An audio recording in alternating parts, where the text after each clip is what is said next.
From now on, Holy Father, not my will, but your will be done. I said, Father, you have chosen me. Give me the strength to obey. I will follow you no matter what it takes. If you know me, you cannot be neutral about me. Either you will hate me or you will love me. Because there is only one important business in the world. It is the business of salvation.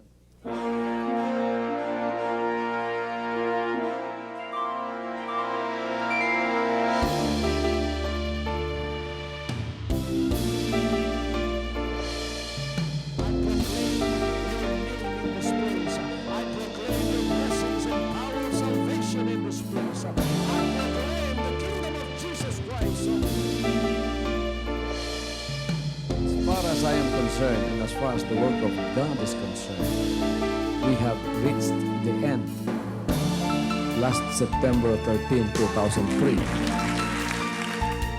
When you find God, you find His love, because God is love. Ganon ang pag-ibig ng Panginoon. Walang katapusan na yan ay bumabalik-balik sa atin. If you want to receive, you have to give. Receive it by faith and say, Lord, I will touch up. Because the game plan of God was to save us from sin through the power of love. He has completed. His salvation works in the Spirit. After April 13, the door is open for everyone to come. The salvation works of the Father is now completed in me. Salvation is here.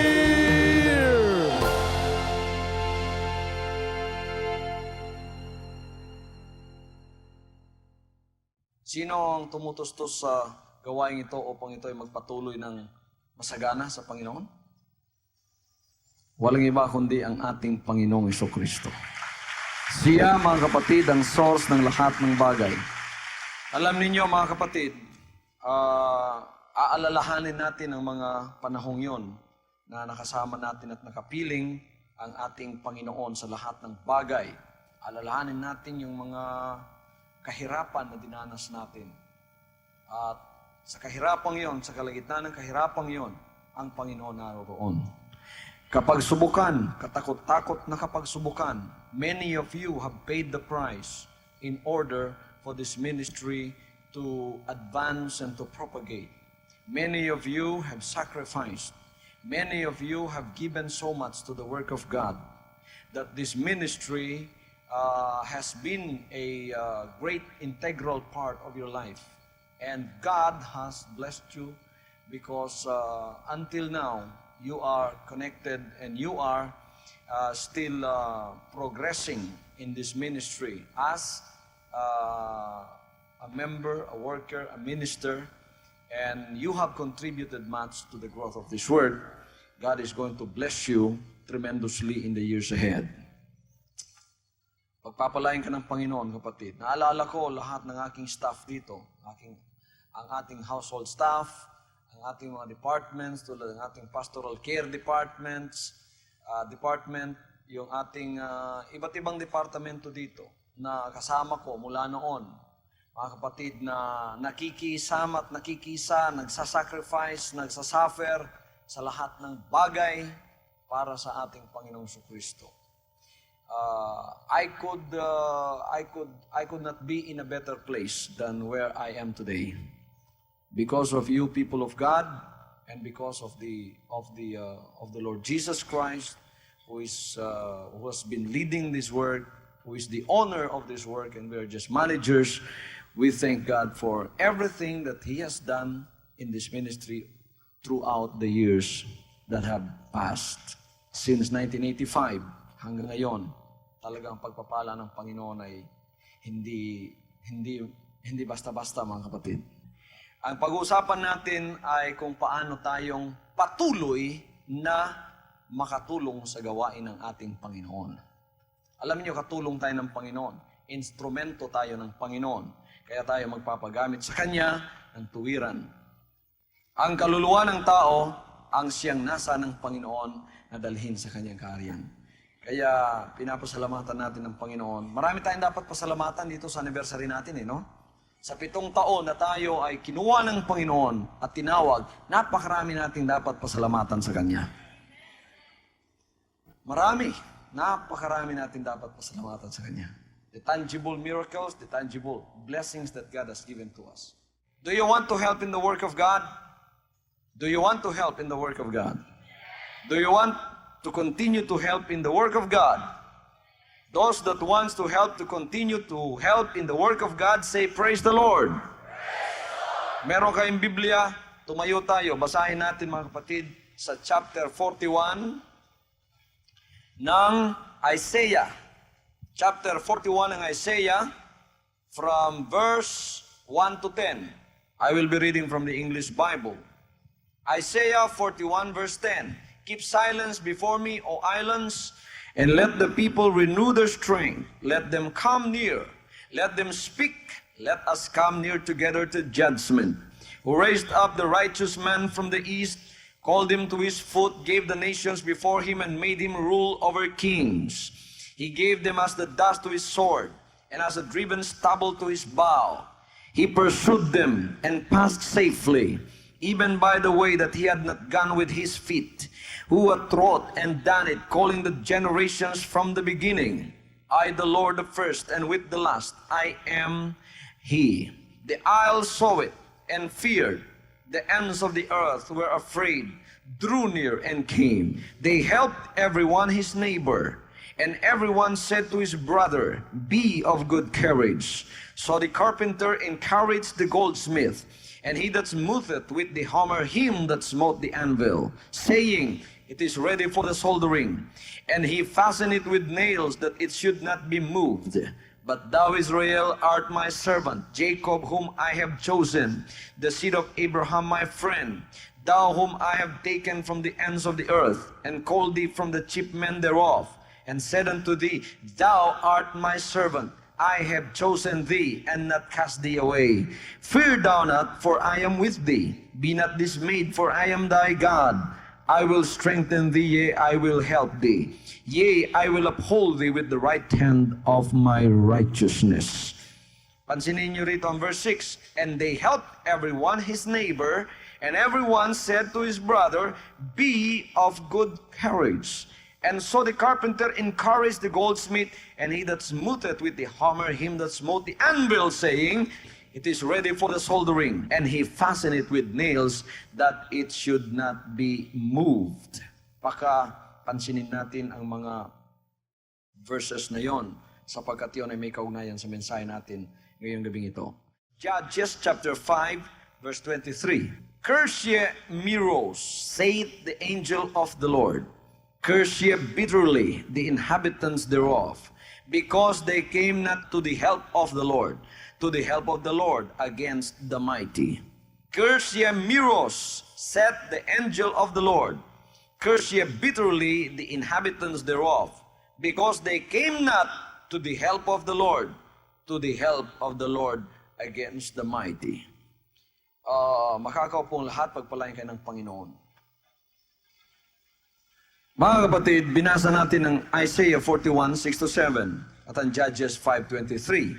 Dito, makikita natin ang mga salita ng Diyos na dadalhin ko sa inyo. I will, as I eventually go on in this message, you will get a clearer picture of what I am going to preach this evening. Makikita natin dito ang contrast ng dalawang talatang itong binasa ko mula sa Isaiah, pagkatapos sa Judges 5:23. Dito makikita natin, mga kapatid, na opposite ang dalawang talata ng scriptures na ito. Dito sa Isaiah chapter 41, makikita natin ang emphasis, at ang sa Judges 5:23, makikita natin kung makoconsider natin, ang emphasis ay merong contrast, merong kaibahan, merong salungat na ibig sabihin ng bawat isa. Ang una, yung Isaiah chapter 41, nagbigay sa atin ng larawan ng maraming mga taong nagtutulungan ang isa't isa at tinutulungan nila ang gawain ng Diyos. At ang pangalawa naman ay isang talata na kinokondem ng Panginoon ang ibang mga tao na mayroong unwilling heart upang tumulong sa kanyang gawain. Na instead na tulungan nila ang gawain ito, ay kanilang hinihinder o kanilang pinipigilan o kanilang hinaharang. Instead na tulungan nila ang gawain ng Diyos, hinaharang nila. Itong sinabi niya dito sa Judges chapter 5:23, sabi niya, "Curse ye Meroz, saith the angel of the Lord." Ang anghel ng Panginoon sabi, "Curse ye bitterly the inhabitants thereof, because they came not to the help of the Lord." Sabi niya, sumpain si Meroz. Sabi ng anghel ng Panginoon, sumpain siya ng mapait na sumpa ang mga mamamayan ng syudad na ito, sapagkat hindi sila lumabas at tinulungan ang gawain ng Diyos. At ang pangalawa naman, this contains a solemn denunciation of other people who, by their unwillingness, did not help the work of God and instead hindered the work of God. And so, in this passage of the scriptures, it is appropriate to get a clearer picture, because it is within the power of every Christian to help or to hinder the work of the gospel. It is within the power of your hands either to help the moving of the gospel or to hinder the gospel. Nasa sa kamay natin, either na tulungan natin o kaya pigilan ang gawain ng ating Panginoon.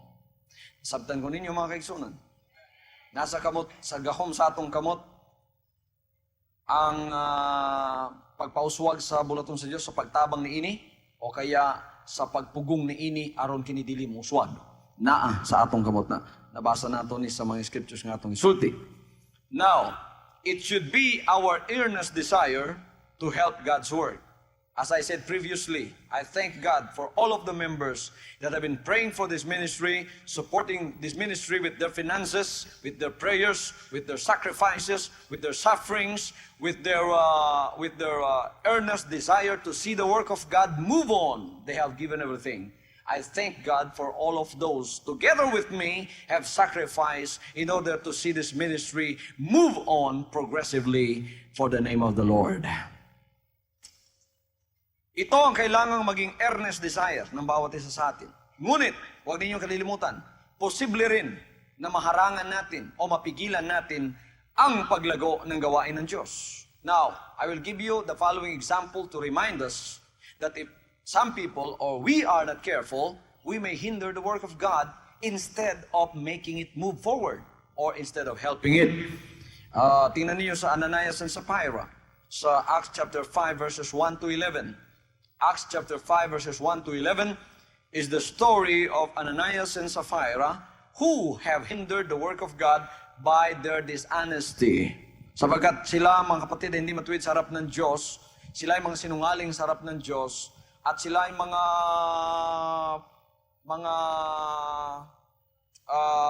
nagbabalat kayo lamang sa harap ng Diyos. Instead na kanilang tulungan ang gawain ng Diyos, ito ay kanilang hinarangan. Ito ay kanilang pinigilan upang hindi lumago. O, tingnan niyo yung istoryang ito, nang ang lahat ng mga anak ng Diyos ay nagbigayan ng kanilang mga ari-arian upang ang gawain ng Diyos ay lumago at ito, mga kapatid, ay umabante. Anong ginawa ng dalawang ito? Sa pamamagitan ng kanilang puso na mapagpaimbabaw, ay nagbigay din sila. Ngunit sila pala ay nagsisinungaling, nagpapakita lamang sa harap ng tao, ngunit sa kabila naman noon sila pala ay mga sinungaling. Kaya silang pareho ay namatay at hindi nila natulungan ang gawain ng Diyos, sa halip ay ginagamit pa sila ni Satanas upang ito ay kanilang pigilan. Makita din natin, mga kapatid, ang Acts chapter 6 verse 1. Now, Acts chapter 6 verse 1 is a story about the people who murmured against the apostles. This is the sin which is so prevalent and common among the Christians, the guilt of murmuring. These people were guilty of murmuring against the disciples. Kita natin dito, ano? Yung una, tulad ni Sapphira and Ananias, na hininder nila ang mga gawain ng Diyos. Ito naman dito sa Acts chapter 6 verse 1, sinabi, "And in those days when the number of the disciples was multiplied, there arose a murmuring of the Grecians against the Hebrews, because their widows were neglected in the daily ministration." Pwede natong pugnan, babagan ang bulaton sa Diyos, pinagi sa atong pagbagulbol. Ang pagbagulbol ka ng pagsulti, bagbatok sa likod. Pagbagulbol na. Dili na kababuton sa Diyos. Pwede na tumpugan ang bulaton sa Diyos, pinagi sa bulaton sa amin yan. Yung bang, ano ba sa Tagalog yung murmurings? Yung maraming reklamo, tapos negatibo, sinasabi sa likod, mga kapatid, tulad ng mga Grecians dito. Now, that is one way of hindering the work of God. You don't help the work of God to progress if you are a murmurer in the sight of God. If you are a murmurer in the sight of God, you are not helping the work of God. Pangatlong example, the two ladies in Philippians chapter 4 verse 2, who refused to be humble in the sight of God. Itong dalawang babaeng ito, sa Philippians chapter 4 verse 2, nag-aaway sila, no? Pagkatapos, ayaw nilang magpakumbaba sa harap ng ating Panginoon. Makikita natin ang istorya dito, mga kapatid, sa Philippians chapter 4 verse 2, kung paanong sila ay sinabihan ni Pablo. Sinabi niya, "I beseech Euodias and I beseech Syntyche that they be of the same mind in the Lord." Itong dalawang ito, matagal nang nagbabanggaan. Pagkatapos, hindi nila alam na sila pala ay ginagamit ng demonyo upang pigilan ang mga gawain ng Diyos. Kaya sinabi ni Pablo, magpababa kayo sa inyong mga sarili at sa mga isip ninyo. These two ladies refused to be humble in the sight of the Lord. As did certain women referred to by Paul in 1 Timothy chapter 5, 14 and 15. "I will therefore that the younger women marry, bear children, guide the house, give none occasion to the adversary to speak reproachfully. For some are already turned aside after Satan." Ito ay mga babaeng walang disiplina. Mga babaeng walang disiplina. Kaya sinabi ni Pablo, kayong mga batang-bata pang babae na hindi pa nagdedicate sa Panginoon. Sabi niya, mag-asawa na kayo. Baka mahulog pa kayo sa tali ni Satanas at mahadlangan ninyo ang gawain ng Panginoon. Amen. Hindi lamang yun sa mga babae, sa mga lalaki rin. Pagka kayo, mga kapatid, ay nasa Panginoon, meron kayong kalayaan kung anong gusto niyong gawin. Ngunit dito sa Jesus Christ Ministry, welcome ang lahat ng gustong mag-dedicate ng kanilang buhay sa Panginoon. Ay yung pastor nag-dedicate ng kanyang buhay sa Panginoon, sinabi ko, "Panginoon, tinawag po ninyo ako sa buhay na ito. This is a gift from you. If this is not a gift from God, I won't be able to do this. Who will be able to do a dedication like I have done for the Lord if it is not for His glory and for His honor? I cannot."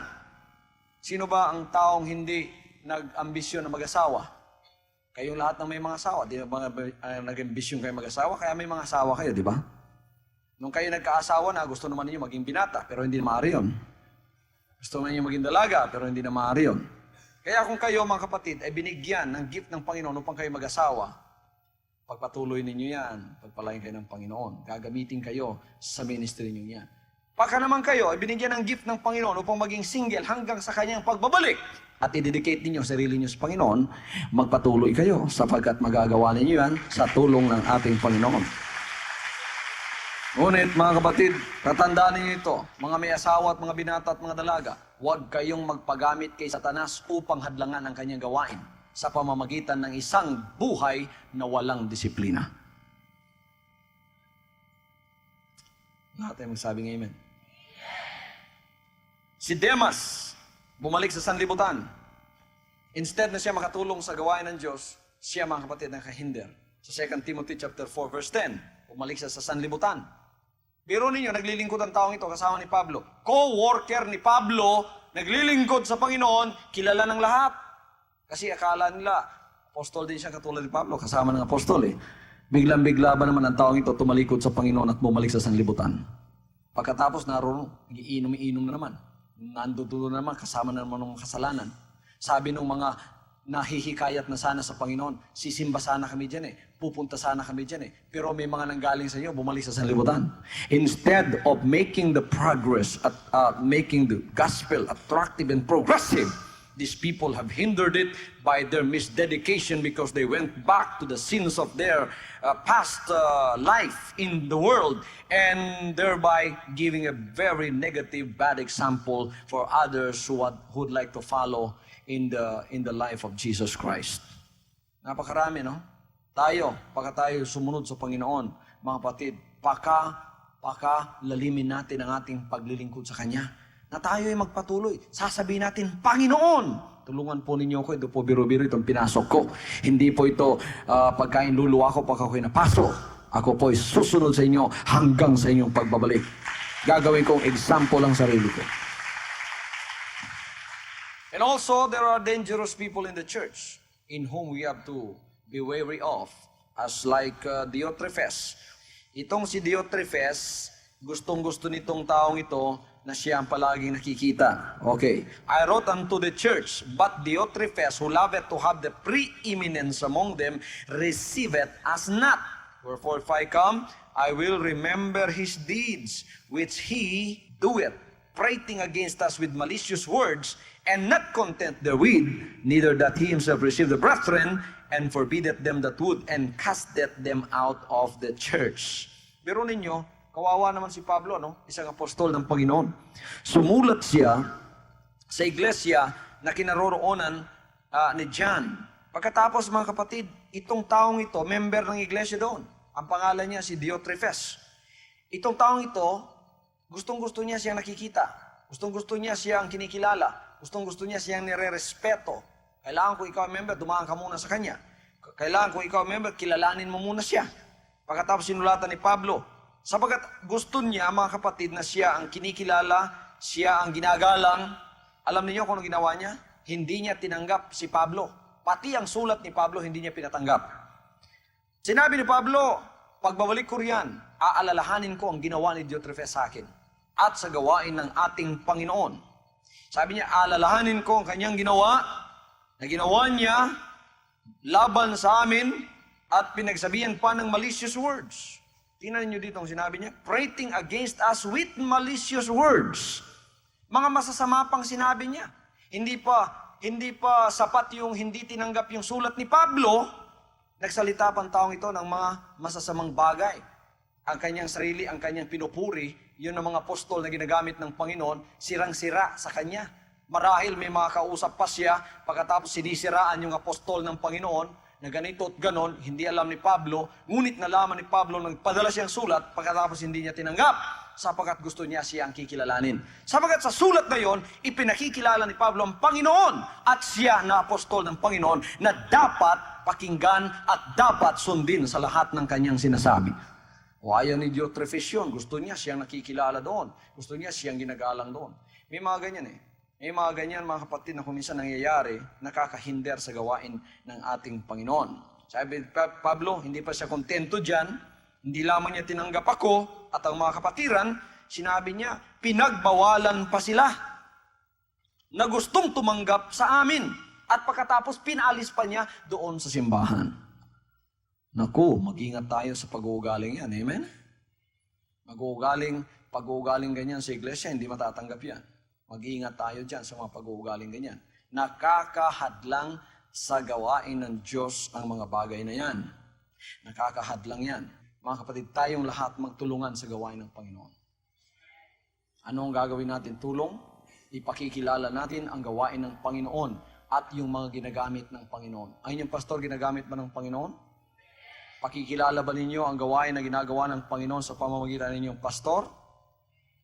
Kayong mga matatanda na sa pananampalataya, kung may mga bagong lumalapit dito sa Panginoon, tulungan ninyo sila upang sila ilalong maging matibay at masigasig. Huwag ninyong sirain ang kanilang pananampalataya sa pamamagitan ng mga pag-uugaling tulad ni Diotrephes. Kahit hindi kayo makilala, wala nang bali yun. Amen? Kahit hindi na kayo nakikilala, wala nang bali yun. Huwag na ipakilala yung sarili niyo to hinder the work of God. Kailangan ng isang makilala dito, ang Panginoon lamang.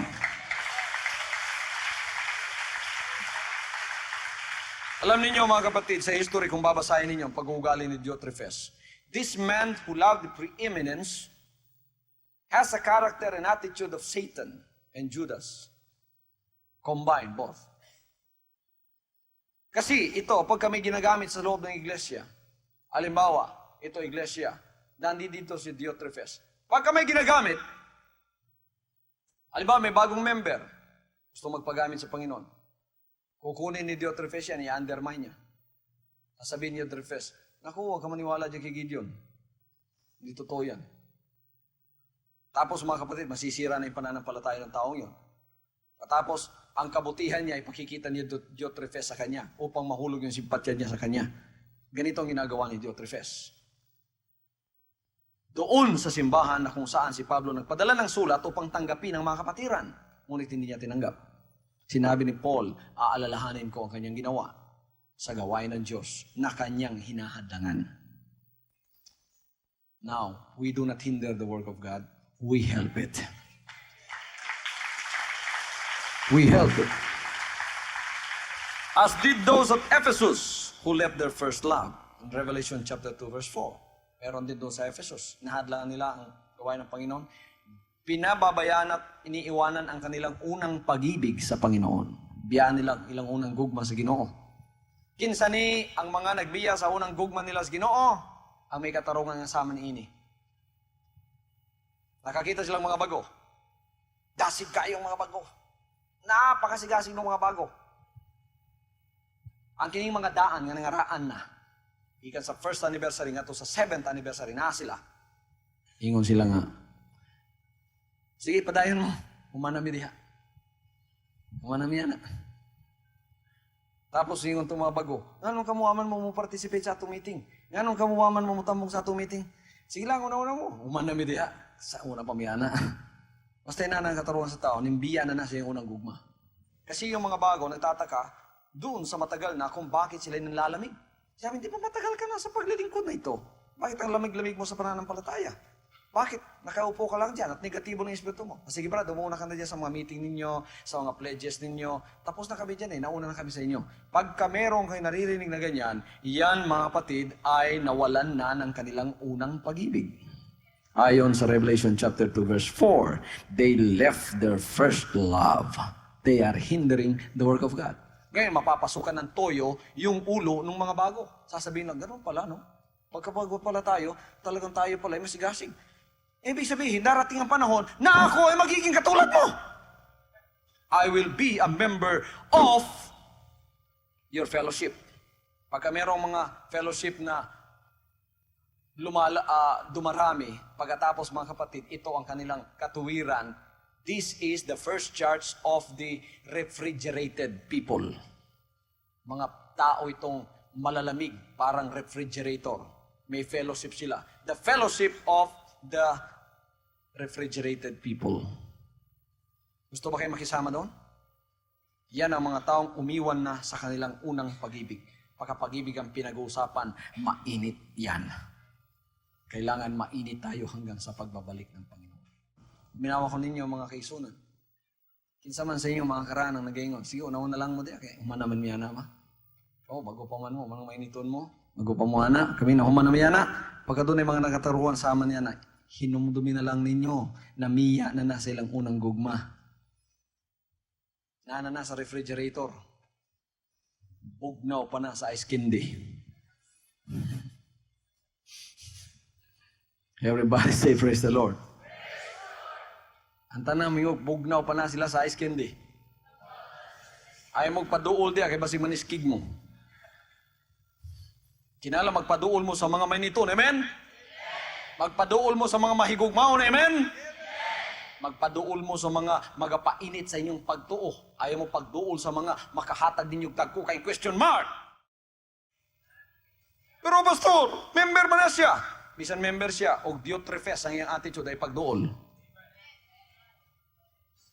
Kaya nakapuyan na sa iyang dagkong question mark, ipasaan niya na, murag makros na, dagkong question mark, nakapuyan na siya, mo na mangita siya ko ba nga iya ipapasaanon po. Pilang question mark ni mo, Brad? Napulo, dugay na akong ipasaan ni. Napulo man, ang pinakadakong question mark, nako, kang pastor. Ikadawang pinakadakong question mark na ako, kang Sister Ingrid. Ikatulong pinakadakong question mark na ako, kang Gideon. Dagko kayo ni, dugay na akong ipasan. Gusto ka mo pasan po? Adali diri. Ang atong gisgutan diri, ang pagtabang sa bulaton sa Dios. Ang pinag-uusapan natin dito mga kapatid, yung pagtulong sa gawain ng Panginoon. Tayo bang lahat ay katulong sa gawain ng Panginoon? Tinutulungan ba ninyo ang bahay ng Panginoon, ang kanyang gawain? Praise the Lord, pagpalain kayo ng Panginoon. You know, it's very easy for us, for every one of us to hinder the Lord's work. But how gloriously possible also it is to help in the Lord's work. Sinasabi mo siguro, how can I help in the work of God, Pastor? How can I do this? There are so many examples in the Bible, the way that you can do that also like them. From 2 Corinthians 1:11, you learn that you can help in the Lord's work by exercising the ministry of prayer. Wala tayo magsabing ministry of prayer. 2 Corinthians 1:11, kailangan tayo ay madalanginin. Sinong nananalangin para sa inyong pastor? Dinadalangin ninyo inyong pastor, yan ay isang pagtulong sapagkat nag-exercise kayo sa tinatawag na ministry of prayer. You know, this verse reads, "You're also helping together by prayer for us." Paul was writing to the Corinthians at Corinth, and after speaking of his trials and testings, he asked their prayer and fellowship.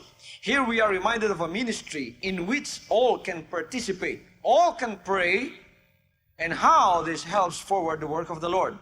Kaya itong nakikita niyong lahat ng ito ay kasagutan ng mga dalangin ng mga anak ng Diyos. Dinadalangin ninyo ang progress ng gawain ng Diyos. Kaya nakita niyo mga kapatid, ang bilis-bilis ng progreso ng mga gawain ng Diyos. Yan ay kasagutan sa lahat ng ating madalangin. Ito ay challenge sa bawat isa. Kung wala kang magagawa, ito ang gagawin mo. Manalangin ka. Wala naman akong magagawa. Manalangin ka. Dumalangin ka. Mahalin mo ang pastor mo sa dalangin mo. Praise God. Huwag mong idalangin ng negatibo ang pastor mo. Itong Acts chapter 18:27 to 28, malalaman mo dito na ikaw makakatulong sa gawain ng Diyos kung ikaw ay tutulong sa pag-establish ng mga new converts sa pamamagitan ng mga salita ng Diyos. Lapitan mo sila, i-establish mo sila sa mga salita ng Diyos. Yan ang gawa ng mga Bible Support Group leaders. Hindi lamang sila, kundi ang lahat ng mga members, kailangan ganun ang ating gawain sa harap ng ating Panginoon. Makakatulong ka kung ikaw ay tutulong sa pag-establish ng mga bagong Kristiyano upang sila tumibay sa mga salita ng Diyos. You know, many had been converted through Paul's ministry, and young converts now needed help. Dito ginagawa natin yan, no? Yung mga bago pa, sumususo ng gatas yun. Kayo nagpapasuso sa kanila. Dito nakita nyo, when Apollos came on the scene, he helped them much which had believed through grace. Tinulungan ni Apollos ang napakarami sa kanila sa pamamagitan ng pag-establish sa kanila. You know, young converts needs to be grounded in the scripture so that they may grow in grace. Yung mga bagong mga Kristiyano, kinakailangan nila ng maraming salita ng Diyos upang sila ay tumibay sa kanilang pananampalataya. Nakakatulong ka pagka ikaw ay nagpapatibay sa kanila sa pamamagitan ng mga salita ng Diyos. Huwag mo silang linlangin. Huwag mo silang, mabulay pa yun eh. Huwag mo silang pakainin ng anumang bagay na nakakasira sa kanilang pananampalataya. Huwag mo silang lagyan ng question mark. Tulungan mo sila na ma-establish sa kanilang pananampalataya sa Panginoon. Okay. So, gagawin ba natin yun, mga kapatid? Building up those who are converted. These are the result of our evangelistic efforts. Combined evangelistic efforts. Kaya, lumalago ang gawain ng Diyos. At ito, mga kapatid, ay parte ng Great Commission ng ating Panginoon. Pakakainin natin ng mga tupa at establish natin sila. You can also learn that you can help in the Lord's work by promoting joy in your fellow Christians. Okay. 2 Corinthians chapter 1 verse 24.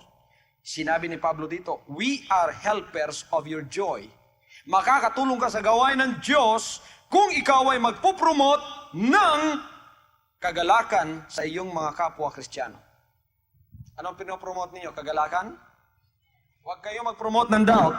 Huwag kayong mag-promote ng pag-aalinlangan. huwag kayong mag-promote ng kalungkutan, huwag kayong mag-promote ng anumang bagay na nakakasama. Ang i-promote ninyo, yung magiging kagalakan ng mga Kristiyano. Promote joy. You become the helpers in the work of God when you promote joy. Pagka ikaw, nakatabi mo ang isang baguhan, ang resulta, magkakaroon siya ng kagalakan sa kanyang paglilingkod sa Panginoon. Siya magkakaroon ng alinlangan, di siya magkakaroon ng kalungkutan, bagkus magkakaroon siya ng kagalakan. Yan ang sinabi ni Paul. We are helpers of your joy. Paul had a tremendous desire to promote the joy of these Christians in Corinth. We should have the same desire, and it is within our ability to increase the joy of those with whom we work in the service of the Lord. We are not by our attitude, by our words, or by our actions to make others sad or unhappy.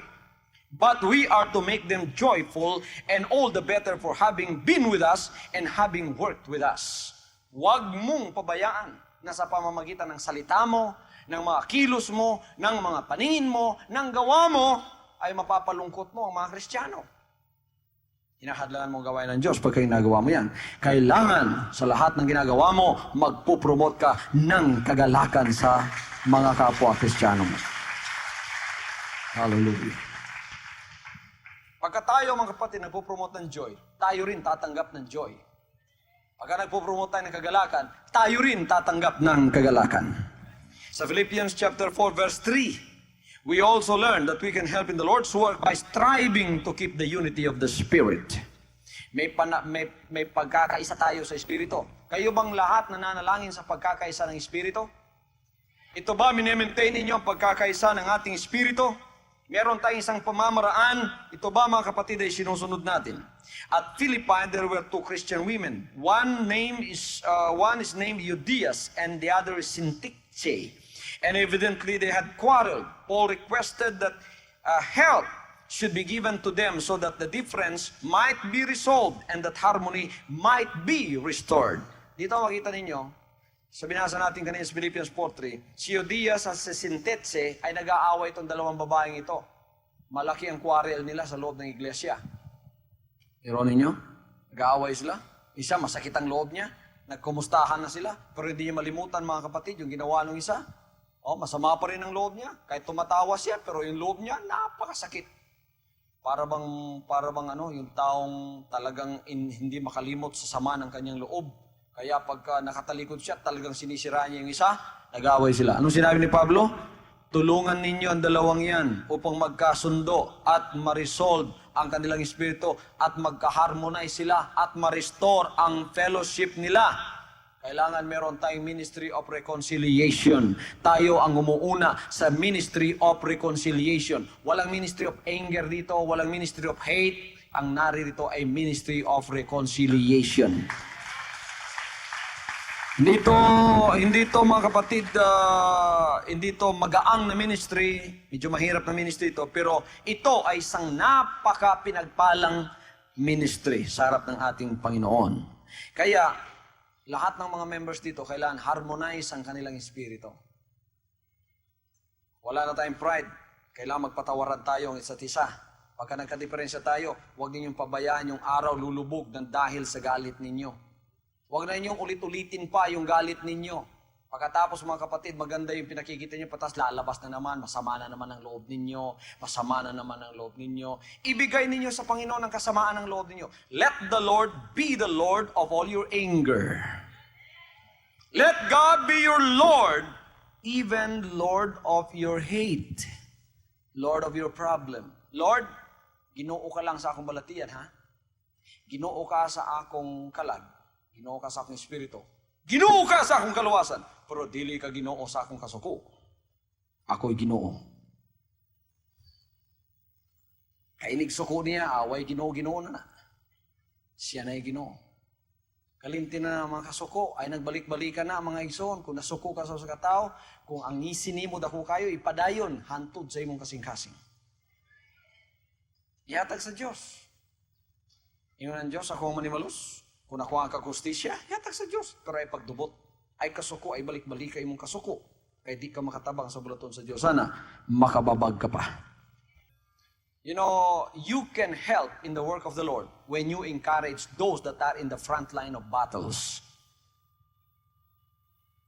Nasa unahan ng gera, ng mga digmaang espiritual, ang pastor niyo nasa unahan. Itong mga workers sumusunod. Pag ini-encourage ninyo bawat isa sa mga nasa unahan ng gera, mga kapatid, ay tumutulong kayo sa gawain ng ating Panginoon. Amen? Romans chapter 16, verse 3. Si Priscilla at si Aquila, they were great friends of the Apostle Paul, and he derived much strength and support from them. He speaks of them as my helpers in Christ Jesus. Look what he said about them. They are my helpers in Christ Jesus. Priscilla at si Aquila, mga kaibigan ni Pablo, tinutulungan palagi si Pablo ng encouragement, mga kapatid. Sapagat alam nilang si Pablo umuuna sa espiritual na digmaan. Kaya sinabi ni Pablo ang tungkol sa kanila, sila ay kamanggagawa ko at tagatulong sa akin sa Panginoong Hesukristo. Masasabi ko ba yan sa inyo? Tagatulong ko kayo? Pagka naririnig ko yung pangalan nyo, nai-encourage ako? Yung bang mga anak ng Diyos, pagka naririnig ko yung pangalan nila, nalulusno yung puso ko eh. Tama ba yun? Wa mo katingog, no? Ang uban sa inyo, mga anak sa Diyos, isig ka magtatabang Diyod na ako. Kada makita na ako yung panagway, ma-encourage ko. Kaya naibalo ko na higugma mo sa inyong pastor. Parang na iba nigson, basta makita na ako, malusno ko. Ay, kabalo ko. Di na ako sila isig ka magbubuhat. Di sila makatabang sa akong espiritu. Makadaot na hinon. Basta makita na ako sila, madaot akong espiritu. Pero salamat sa Diyos, kadaghanan sa inyo rin nakikita na ako, malipay ang aking espiritu. Nga naman, tugod kay kamo magtatabang sa inyong pastor na nasa unahan sa panggubatan. Ang uban, mga kaisunan, sa ilang support, sa ilang prayer and fellowship, nagapadayan sila. Nagahatag sila sa ilang financial. Ginaablihan ang ilang mga panimalay, ang ilang mga kasing-kasing. Sila igsoon nagauban sa ilang magbalantay, bisanasa. Bisa no sa akong giyagian, giubanan ko nila. Na ako sa front line, sa battle, wa akong labiyay. Wa akong labiyay. Wa agis lang mo biya sa kuwa. Wa agis lang mo biya. Loyal, faithful soldiers in Christ. I can remember their names even now. I can still recall them to the last person. Kamahinomdom ko sa ila. They have not left me. Not one moment did they leave their pastor. Bisan sa akong giyagian, bisan nun sa pagdaot na gihatag sa kuwa, bisan nun sa pa, mga igso, nagtindog sila nga dunag yoy pagtabang sa ilang magbalantay. Pagpanalipod nga di basta-basta, pagtabang nga di basta-basta. Praise God. Huwag nila saki ang mga pagdaot. Hinuwa, sila ang number one na nalipod. I derive my source of my strength in them. Hallelujah, hallelujah. You can also help in the work of the Lord by standing up for the truth. Tayo tumayo sa katotohanan. Makakatulong tayo sa gawain ng Diyos pagka tayo tumatayo sa katotohanan. Sa anumang bahagi ng buhay ninyo, tumayo kayo sa katotohanan. Tutulungan ninyo ang gawain ng Diyos pagka kayo tumatayo sa katotohanan. Katotohanan ng anumang bagay, tumayo kayo. Pagkatapos mga kapatid, protektahan ninyo ang katotohanan. Tumayo kayo para sa katotohanan. I-protect ninyo ang katotohanan. Hawakan ninyo ang katotohanan. At yan ang magbibigay sa inyo ng kaligtasan. Katotohanan. Amen. Tumayo tayo. There is a great need today for Christians to come up to the knowledge of the truth. There are many Christians that do not know the truth. That's why they are not used to the truth. Kaya sa lahat ng aspect ng buhay nila, hindi nagkakaroon ng katotohanan ng buhay nila, kaya hindi sila nakakatayo kung anong totoo. Kung ano ang chismis na naririnig nila, yun ang pinaniniwalaan nila. Hindi sila bihasa sa pagbubulay-bulay nito, kung ito ba'y katotohanan o hindi. Basta sa kanila mga kapatid, kung anong narinig nila, yun katotohanan sa kanila. Tayo mga anak ng Diyos, hindi. Sinusuri natin lahat ng Espiritu kung ito ay sa Diyos. Kung ito ay katotohanan, ang katotohanan lamang ang ating pinanghahawakan sa Kanyang harapan.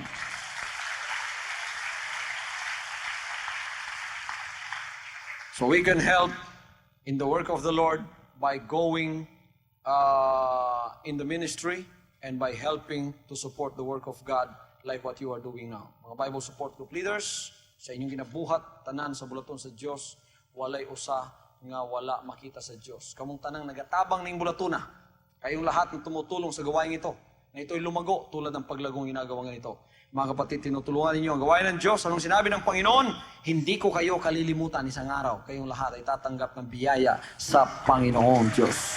Sinabi niya rito sa Isaiah 41, magtulungan kayo sa gawain ng Diyos. Kaya ang isa kinuha yung martilyo, yung isa man kumuha ng lagari, yung isa man kumuha ng pipe, yung isa naman kumuha ng isang instrumento. Pinatayo nila ang isang bagay, pinukpok ng martilyo para hindi ito mayayanig. Pagkatapos tinayo, nagtutulong-tulungan sila. Sabi ng Panginoon, pinagpala yung mga nagtutulong-tulong sa aking gawain.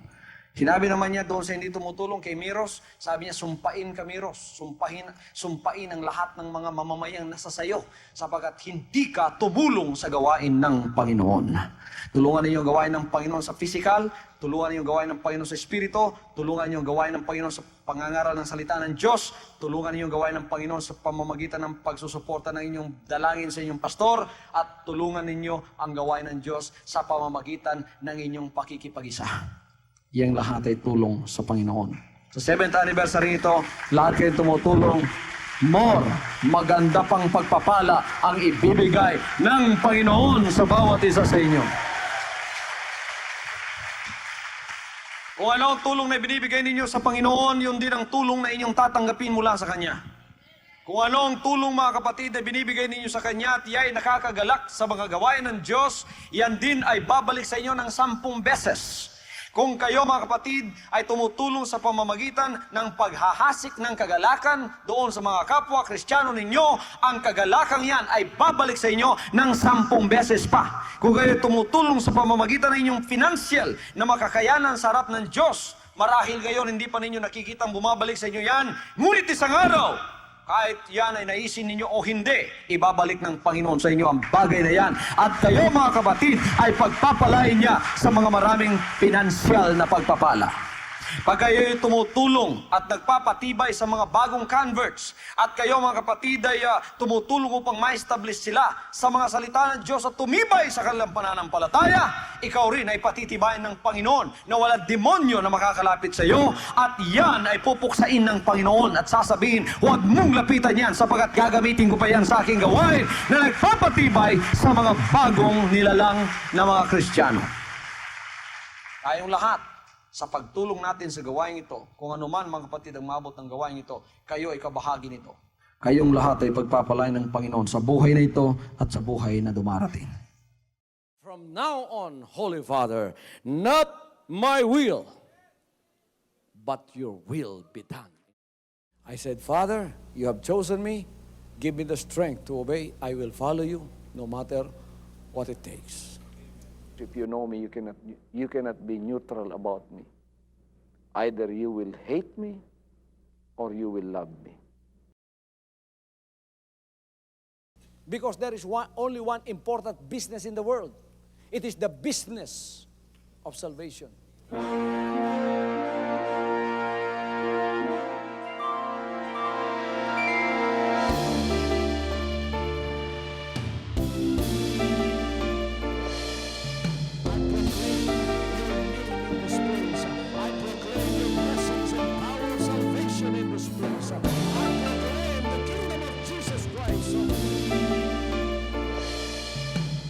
As I am concerned, and as far as the work of God is concerned, we have reached the end. Last September 13, 2003. When you find God, you find His love. Because God is love. Ganon ang pag-ibig ng Panginoon. Walang katapusan na yan ay bumabalik-balik sa atin. If you want to receive, you have to give. Receive it by faith and say, Lord, I will touch up. Because the game plan of God was to save us from sin through the power of love. He has completed the salvation works in the Spirit. After April 13, the door is open for everyone to come. The salvation works of the Father is now completed in me. Salvation is here.